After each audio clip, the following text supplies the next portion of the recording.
Welcome, friends, and I heartily thank you for registering for this workshop.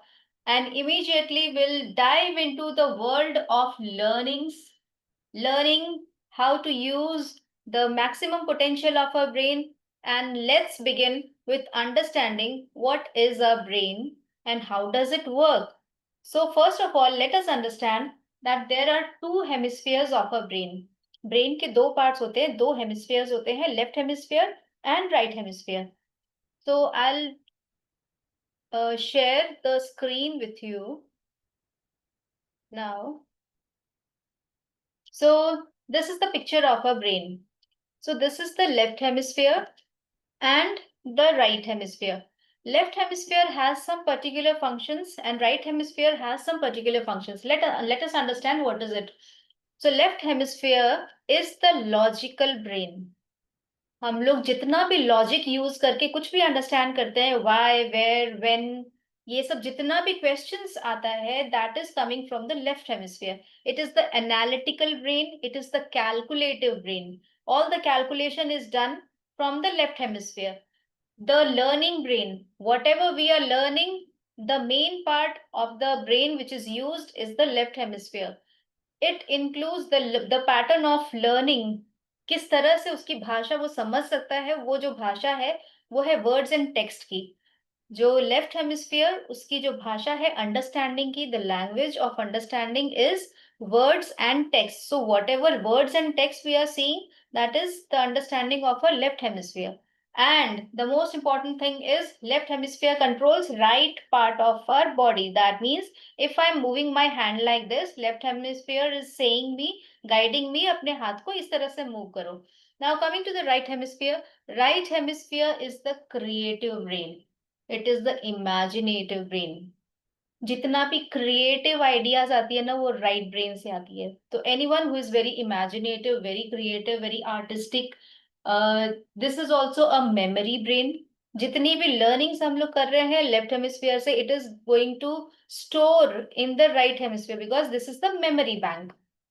The language of right hemisphere is the picture language. It is the musical brain. So now let us understand, learning इधर हो रहा है left hemisphere से and memory is stored in the right hemisphere. So suppose मैं just for an example कि tomorrow is my exam and I am learning something. So the moment I enter the examination hall and I see the question paper, I see हाँ ठीक है, ये तो मैंने याद किया था, ये तो मैंने याद किया था, ये तो मैंने याद किया था, टिक मार्क कर दिया. The moment I start writing the answer, sometimes it may have happened with you also, fuse उड़ गया, कुछ भी याद नहीं है, एवरीथिंग इज वॉश्ड ऑफ. हुआ कभी किसी के साथ में? सबके साथ में ऐसा होता है कभी ना कभी. तो do you want to know कि व्हाट इज द रीजन कि ऐसा क्यों हुआ? क्योंकि ब्रेन का एक पार्ट कुछ काम कर रहा है लर्निंग एंड दूसरा पार्ट उसको स्टोरेज कर रहा है. So memory is the right hemisphere function.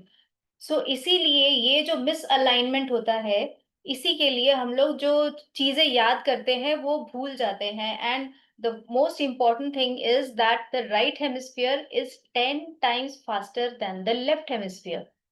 So what do I mean by this? Suppose if I से यू इट्स रेनिंग आउटसाइड, सबसे पहले दिमाग में क्या आएगा? बारिश हो रही है. बारिश होने के बाद में कैसा एटमोसफियर होगा? बाहर अगर निकलना हो तो कैसे जाऊंगा, जाऊंगा या जाऊंगी? छाता लेके आया हूं या नहीं आया हूं? पानी भर जाएगा तो क्या? All the pictures will be coming. It's raining outside, ये ऐसे लिखा हुआ वर्ड्स में until and unless I have said you, वो दिमाग में नहीं आया. Isn't it?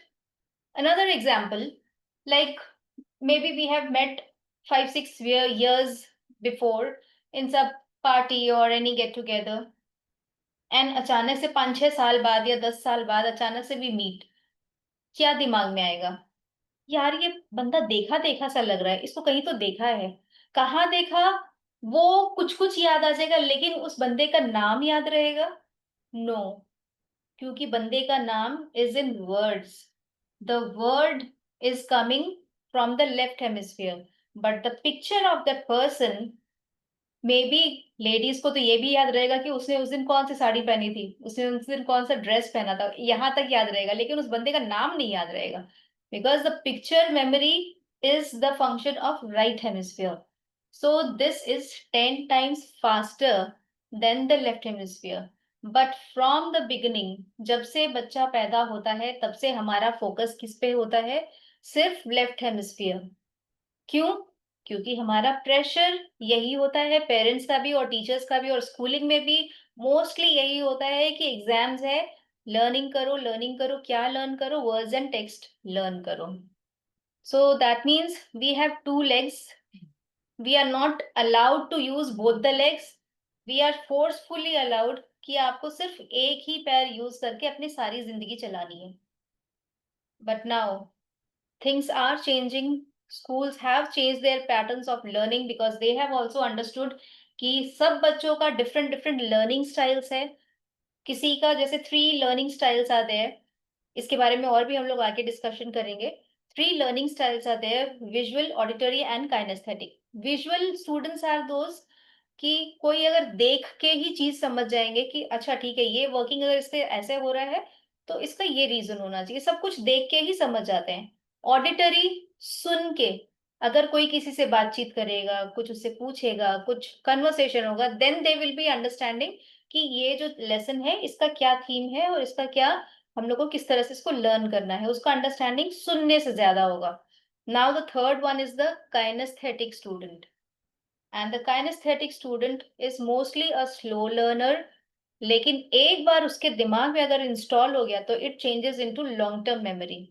सो स्टूडेंट्स जो क्लास में जो होते हैं, टीचर एक ही होती है और एक ही टाइप से, वो हम लोग के जमाने में तो यही होता था कि सिर्फ एक ही टाइप का पैटर्न में वो सिखाती थी, बोलती थी, कुछ बोर्ड पे लिखती थी, बोलती थी, और बस हम लोगों को समझ में समझ के और उसको लर्न करना होता था. Isn't it?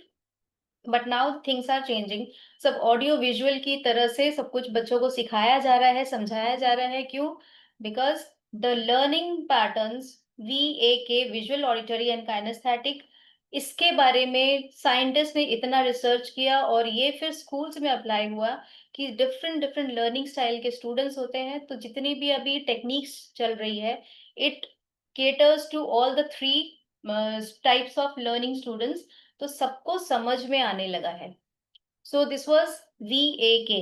नाउ ये पिक्चर मेमोरी जो है ना, ये अगर एक बार इंस्टॉल होता है ना हमारे दिमाग में, तो हमारा बॉडी उसके अकॉर्डिंग ही काम करना शुरू कर देता है. इसके बारे में भी हम लोग और डिटेल में डिस्कशन करेंगे when we be talking about the difference between brain and mind and the workings of mind. So here we are going to understand the most important thing, that is left hemisphere controls right part of our body and right hemisphere controls left part of the body. So अब क्या होता है कि बचपन से लेके अभी तक 90% of the people are righties, right hand से लिखते हैं.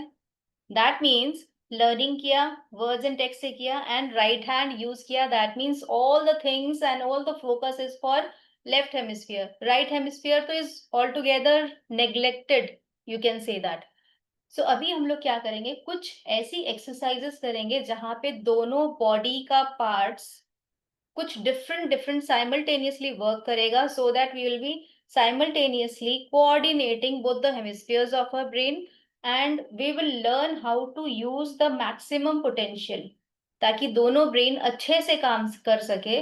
क्रिएटिव ब्रेन, लॉजिकल ब्रेन दोनों एक साथ में कोऑर्डिनेशन होके सिंक करके काम कर सके. So will be learning 15 type of brain exercises. It is called super power brain gym. 15 exercises, and you need to practice all these exercises every day. And make sure the last one, superpower brain gym number 15, has to be done with every one of you, each one of you, and it is mandatory. और इसके जो benefits है, जब हम लोग चक्रा meditation और इसके बारे में जब सीखेंगे तो इसके बारे में पूरा डिटेल में जानेंगे कि इसका क्या बेनिफिट्स है, इसके क्या पावर्स है. और ये अगर जस्ट एक छोटा सा इसके बारे में बता दूं, जस्ट एक शॉर्ट में, कि ये जो लास्ट जो एक्सरसाइज है super power brain gym number 15, if your child is average and if he's practicing this power brain gym regularly, he will be a genius. And if your child is suffering from any challenges, ADHD or hyperactive child or autistic child, even autistic child, if they do this exercise regularly, they will 100% get the results. So over to the power brain gym exercises, 15 power brain exercises जो हम लोगों को रोज करना है, morning में उठ के अगर करें तो बहुत अच्छी बात है।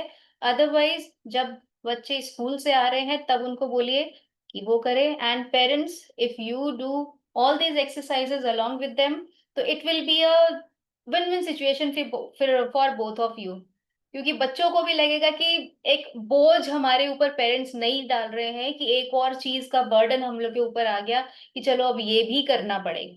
लेकिन जब आप स्पोर्टिंगली आप भी उनके साथ में करोगे ना, तो उनको भी लगेगा कि चल ठीक है, मम्मी से तो नहीं हो पा रहा, पापा से तो नहीं हो पा रहा, I am doing better than them.